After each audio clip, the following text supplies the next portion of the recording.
What's up, guys, and welcome back to Greedy Pete's Garage. I'm your host, Greedy Pete, and on today's episode, we're getting this thing timed. Alrighty, guys, I just got done drilling and tapping the face of our intake cam.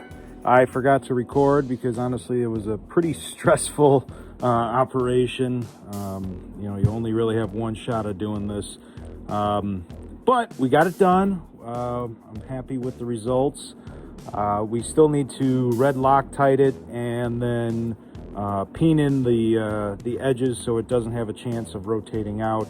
So I'll show you guys how to do that in the next video. But we used M6 by 10 mil long grub screws, and as you can see, came out perfect. No need to grind it down on the face or anything like that. We did use a 3D printed drilling guide, essentially. This was free on Thingiverse. I did not model this at all, but it wouldn't be hard to model it and recreate it yourself. I would do a couple revisions on it myself. I would adapt an actual drill guide instead of the aluminum spacers that they have listed on that post, simply because the aluminum does not hold up to the drilling if you have any sort of angle. The other thing too was the ID for this drill guide, or this aluminum spacer, does not match the correct drill size. You need a 5 mil drill for an M6 by 10 thread or tap. So this ID I think was like 218. I didn't catch it honestly when I purchased these, and I just needed to get this done, so I just made sure I was as straight as possible. But if you do have any sort of walk, that drill is going to bite into the side of your spacer and not drill straight. One thing to note, if you are doing this freehand and you don't want to print off a fancy jig or anything like that, you can see there's a little locating tab on the face of your cam. Make sure you get a nice quality spot drill, spot your point that you want to drill, and then drill it. Otherwise you're gonna walk and it's not gonna cut cleanly, and you're gonna be frustrated and possibly ruin your camshaft. So because you're drilling in on that line, so make sure you are setting yourself up for success.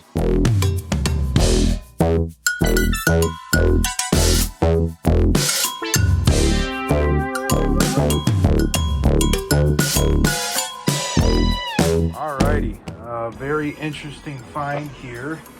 I was getting the camshaft, the exhaust camshaft cleaned up here, and when I was getting it, I put it in my little parts washer, homemade parts washer that I have, and when I was cleaning it, I was like, oh, let's rock this back and forth just a little bit, see if it's tight or loose. It is loose, and then I just decided to see if I could unthread, and all 3 bolts on the cam gear were loose. So that was a very interesting find, and I'm glad that I checked it. I know that the one YouTuber that I watch a long time ago, I think it's Boosted Shades, they put a 606 in a Datsun 240Z. They had one of these screws actually come off and end up in their timing. I don't know if it jumped timing, I don't remember, but this is a really interesting find and definitely something that you all should be checking on your engine, regardless if you're adding power or just general maintenance. You should pull the valve cover and make sure that these guys are tight. We are going to be replacing them and putting some thread locker, some red thread locker. This is the part number on these guys. I'm sure you could reuse them, but we're gonna put in some new ones just to be safe. I don't know if there's a torque spec on this. I'm gonna look that up, see if I can find anything. and then get the camshafts installed. Alrighty guys, so what we're doing now is we're getting our cams actually installed, and this is a little bit tricky considering that these are geared, and they have to be in time with each other in a specific orientation, which I'll go over in just a second. But basically, since we have brand new hydraulic tappets, lifters, whatever you want to call them, things get a little bit tricky since these don't have as much play as either good used ones or even bad ones. So with all that being said, what we're trying to do is make sure that our camshafts are completely parallel with the actual journals that they rest in, as well as still being in time. So what we're going to do is we are going to make sure that our cams are aligned in the sense of from our timing marks.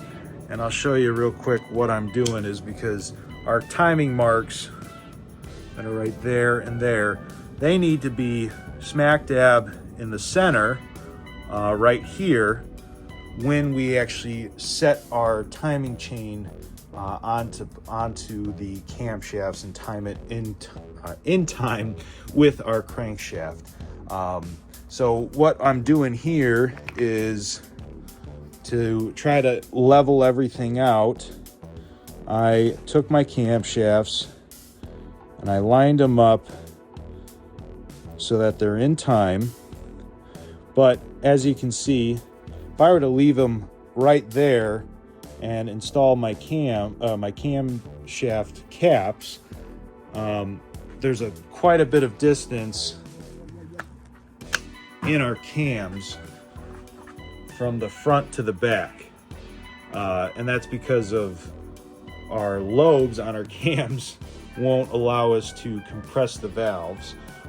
So what I'm doing here is I got everything in line where it's supposed to be, and all I'm doing is I'm just slowly rotating our cams together till they kind of fall into place and level everything out, just like that. Oop. It's a little bit tricky to do on camera, but we're trying to get everything, there we go. Trying to get everything in line and as parallel as possible as we can to our camshaft tray while still being in time. So if I rotate these guys, and it's pretty tricky to do it, you kind of need two people, but what we're doing here is we're just trying to get the cam into its most natural state while still being in time. That's the best way to explain it. So I'm gonna get this reset all parallel to our journals, and then we're going to start installing our caps.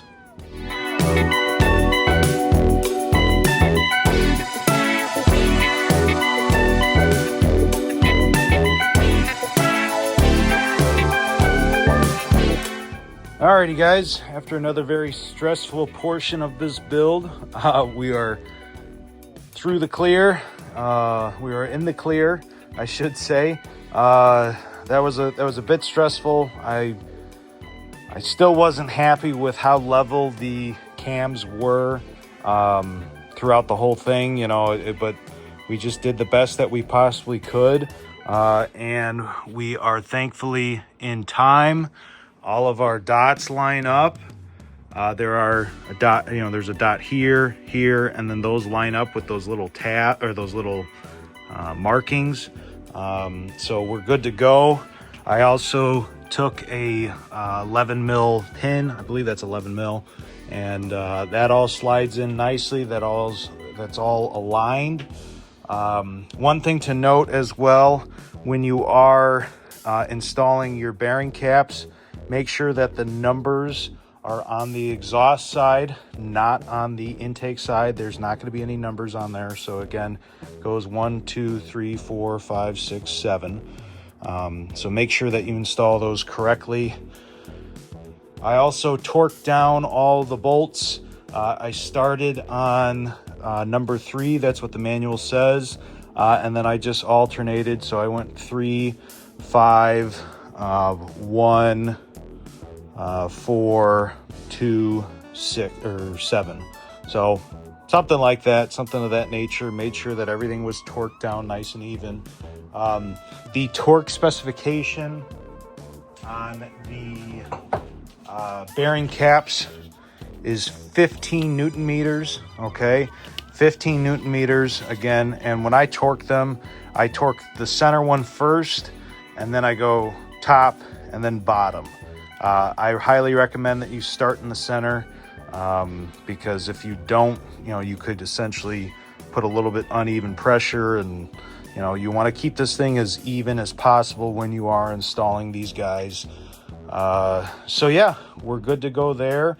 I did find out the torque specification for the cam gear that goes on the front, so we're going to be installing that next. That specification is 18 Newton meters.